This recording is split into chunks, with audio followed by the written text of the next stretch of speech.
All right, good morning. Sorry, had a little computer trouble here. So I'm running a wee bit late, which is unusual for me. Anyway, good morning. My name is Samantha Mirabal. I'm doing our design shop talk today. See what questions you might have. Try to get them answered. If you have questions while we're live, please type them in on the chat. Don't send them privately. I don't see those. So just type them in and I will see what we can get covered. I've got a few that were sent in beforehand and we'll start with those, but feel free to type them in as we're going. All right, so let me make sure both platforms are up. There is Facebook. There is YouTube. So we are good to go. Awesome.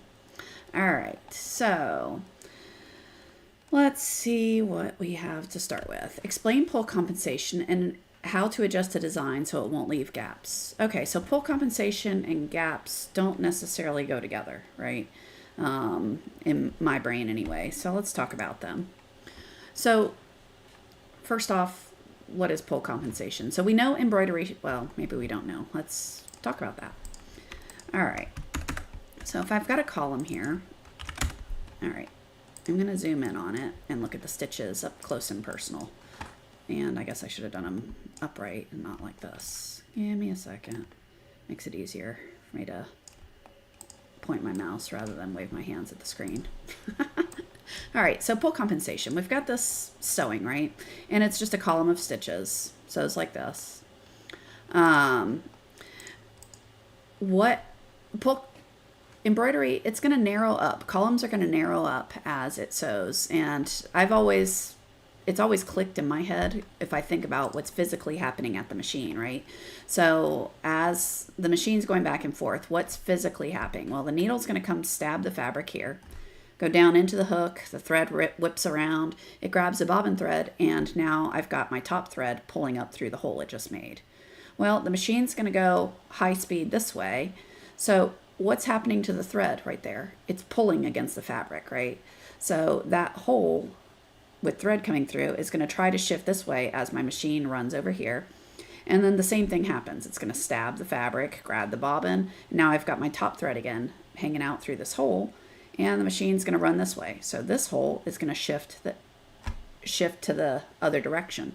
So what ends up happening is the overall column goes from one width to, it's going to try to shrink up some. It's going to try to narrow. All right. So because of that, that's that effect. What you're going to use to overcompensate for that is basically pull compensation. It says, in my hand anyway, our column's narrow by default, just the active embroidery. It's going to want to shrink some. How do we prevent that? Okay, so we're going to hoop well. We're going to use good materials, good stabilizers, appropriate active feed, all of that. But it's still going to tend to shift a little bit, right? So we add pull compensation, which basically says, all right, instead of stabbing the hole right here, let's stab it a little bit over to each side, knowing that it's going to narrow up, right? So under compensation, we've got pull offset or pull comp by percent. I'll tell you personally, I always use pull offset.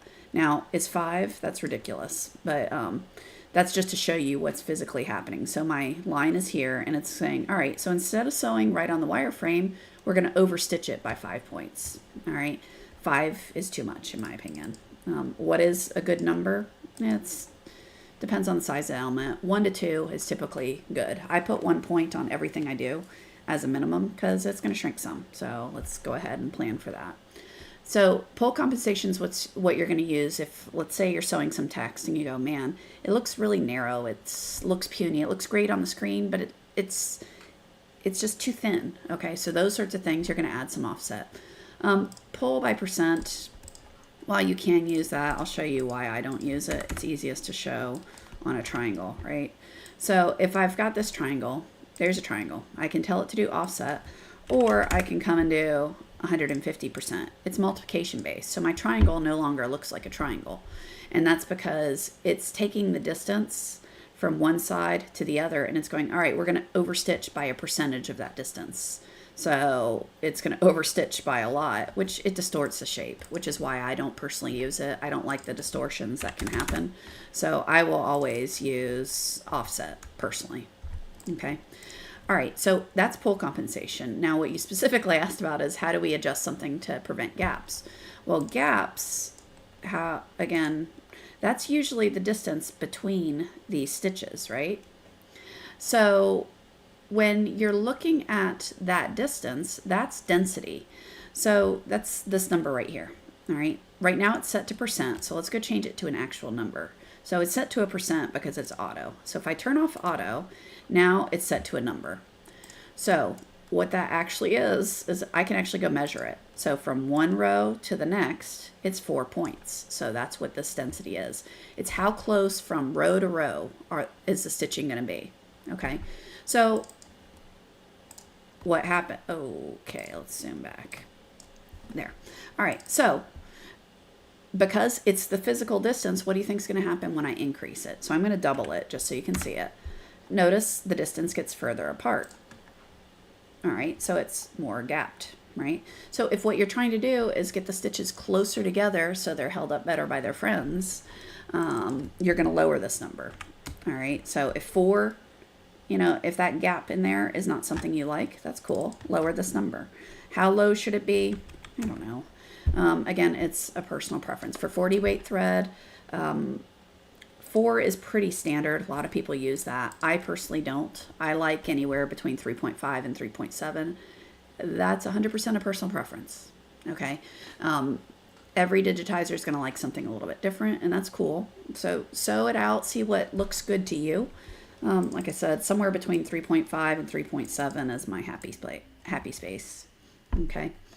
But that's what's going to make them closer to the rows next to it, preventing your gaps. Now, the other thing, sometimes the texture of the fabric can play a role in that. So that's going down into your underlay.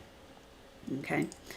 All right. So we have some questions typed in, but let me make sure I covered everything on this one before I move on. Yeah. So we did that. Okay. Quick question. Any chance DesignShop's going to be an app for on the go? I have no idea. I don't know. I don't play, I don't get kept, put in the loop on future developments like that. So I have no idea. You can email service and see if they know, but, I don't know anything. Good morning, Diana. Thanks for joining in from Arizona. Excellent. Starting to get warm. And Sherry, any tips on digitizing a rope design? Sure. Ropes are fun. Digitizing them. All right. That sounds ridiculous. All right. So I'll show you a really quick and easy way to do ropes. If you do a walk stitch, change it to decorative. Change this over to rope. There's 2 of them. So rope 1. All right. I'm really zoomed in, but there you go. It's got a nice, pretty rope design. That can work on circles too. Let's say you want that to be a circle. You want it to be a bigger circle. That's cool too. So that's the quickest way to do them. You can see if you like rope 2 any better. It's a wider rope. So, that one is better off on shorter, like straighter lines. I personally like rope 1 the best myself. But there you go. So that's the quickest way to do ropes. Super easy, super fast. You can draw it in any shape you want by using the walk, decorative, rope. And then, just go through and draw whatever you want, and it will do your rope quick and easy. That is, if you look down here under decoratives, the actual shape that's creating that is in this decorative area here. So scroll over until you see rope. There, and you can see I did one too, but rope 1 and rope 2. There's those, and then others that I've done in the past. Created from scratch, so yeah. So Sherry, that's how I would do them. Quick and easy. Saves you from having to draw that, then that, then that, then that, then that, and just, rinse and repeat, moving them around, copy paste. Anytime you have repetitive designs like this, decoratives are the way to go. It's super quick. Okay, Sherry, does that help any? All right. This one's a lot. So the one that alarmed me the most was this. I have an iron-on reflective material for maritime. That's cool. It's going on a vinyl bag. That right there is a hard stop for me. I wouldn't do it. Vinyl has a pretty low melting. All right, I'll take that back. It depends on the type of vinyl. Marine vinyl type stuff, it's got a pretty low melting temperature. So pressing anything to that, in my experience, is a really bad idea. I've had to spend a lot of time cleaning my heat press because I melted stuff to it. So that would be a hard pass for me. I would just sew it on if I really had to have it on there. But it really depends on the actual material. What do I recommend for satin stitch settings of iron on vinyl applique? The vinyl, the fact that what type of vinyl are we talking about? Is that HTV? Overall, applique, I treat applique like applique regardless of material. So I don't use any different settings, whether I'm doing fabric or marine vinyl or HTV. I use all the same thing. So I don't change anything personally. So it's what type of iron on vinyl. I assume you mean HTV. In those cases, I would just treat it like the rip away process, where you take the HTV, lay it down, and just sew your whole design. Rip out the material, rip off the stuff that doesn't belong, and then go heat press it. That's how I do that. That way I'm not trimming stuff. The needle penetrations, cut it all. But keep in mind, just because you can rip out the outside, the inside, you can also rip out. So the part you actually want, just don't rip it out. It'll hold until you rip. Or until you heat press it. So that would be the only hesitation there. But I mean, I would just set it up like a normal applique. Is there any way to print out a preview of the different fonts? Absolutely. So let's see, text. Oh, my puppy just realized I locked him out. All right, right there. So what did I just do? I'm sorry. So I typed in some text. I right-clicked, went to properties, and right here you can say print all. It'll tell you it's going to create a massive document. It thinks about it for a little bit. It's creating 240 something pages.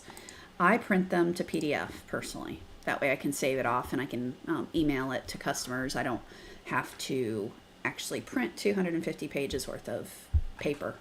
But I'm not a big fan of creating paper for paper's sake. So I just save it off to PDF and that will print them all. But I mean, you can print them off if you want to. All right, what other questions? We covered those. So those were the only questions I had in ahead of time. So those online with us, any other ones before I go back to digitizing? Today's been a sit at my computer and digitize kind of day all morning so far. But any other questions before we call it a day? You have a simple logo, but you're a beginner. Well, everyone's a beginner at some point. So, yeah, I'll waste time. So while you're typing, I'm going to point out some resources for you. So let's see what I can find. Melco service. If you go to this, if you're not unaware of it, so when you're learning DesignShop, there's a ton of video resources out there for you. But while you're doing them, so in the manual, notice down here, there's these little videos. So you can click through all those and it will show you and go through and teach you about the different sections. So there's all these videos in here, which are great. And, you know, it's not a bad idea just to click through them all, read through the manual. I'll be honest, I ignored the manual for the longest time and just banged around in DesignShop with interesting success when I got started. But I found reading, after having done it and learning by trial and error for a long time, I went back and read the manual and went, wow, I could have done that this way instead of that. I learned a lot. So, Diana, you're saying triangle. Oh, are you tight? Yeah, Melco University is another great resource. Absolutely. Oh, I don't reply to private messages. So if you sent them privately, I'm not going to see them. You can, so sorry about that. I have so many customers through my business as well as Melco that my messages all get overwhelmed. So I try to keep everything on public or straight to Melco, and I get them that way. So how do you draw a triangle? I assume that was your question. So unless, let's see, if we can post a picture, that's cool too. But triangle. There's a bunch of different ways we can do it. So this right here is a complex fill. We have a walk, and then we have a single line, right? So it depends on what you want it to look like. If you want it to be a filled area, it's going to be the complex fill. If you want it to be just a satin stitch, it's going to be this one, an upside down V. That's cool. And then if you want it to be just a running stitch, that one. All right, so an upside down V. All right, so let's do this. I'm just not having seen it. I'm going to draw a line. I'm using the complex fill, assuming we want it to be filled. I'm holding the alternate key down to keep this straight. And then let's say it's going to come up here, alternate key to keep it straight. I could have turned on my grid lines to make sure these are exact, but I didn't, so it is what it is. Say we're going to go there, there, and then hit enter to close the shape. I have no holes, so that's what that little icon is. So if you're ever confused while using the complex fill, look down here. It'll tell you what it wants. But there's also the visual cue down to the right of the arrow. That little icon is the hole icon. I have no holes, so I'm going to hit enter. That icon that it's showing you now is the same as this guy. It's inserting a stitch direction, so you left click and drag. And now I've got this. So I did not do so good drawing it by hand, so I'm going to straighten it out. So let's go to here, which is an inch over. And there's a 1/2 inch. I'm going to make it more symmetrical this way, so using the grid, so at least it'll look symmetrical. And then let's do that one. I'm going to go over here. So who knows what it's supposed to look like, but there we go.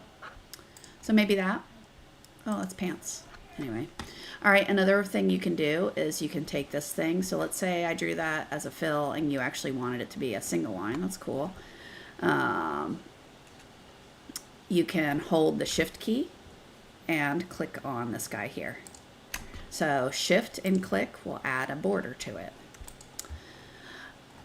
Yeah, the grid, you can, so my grid, I have it set up right here. So you can do this as well. If you right click on the grid, you can change all the colors and the spacing and the subdivisions. You can change all of that to suit your personal preferences. This is how I like it. So I like 1/2 inch. So each one of these dark lines is a 1/2 inch, and then there's 10 subdivisions between it. That's just what I like. Now, remember, we also have these grid lines here that you can add, which this is pretty fun. So I could have done this to start with, is adding grid lines of where I wanted things. So let's say between those, and then I can right click on those grid lines and say snap to guide. So instead of using the grid and counting, I could have drawn that ahead of time, and now it will snap to those grid points. You know, so I could draw things snapping to points without having to rely on, you know, eyeballing points, right? So that's a really fun little feature that you can use by just creating these grid lines. You can move them around and add however many you want to line up with the different points. And then when you're drawing, it'll snap straight to it. But yeah. Does that help you at all? Diane? Excuse me, Diana. Let's see. What other questions do we have?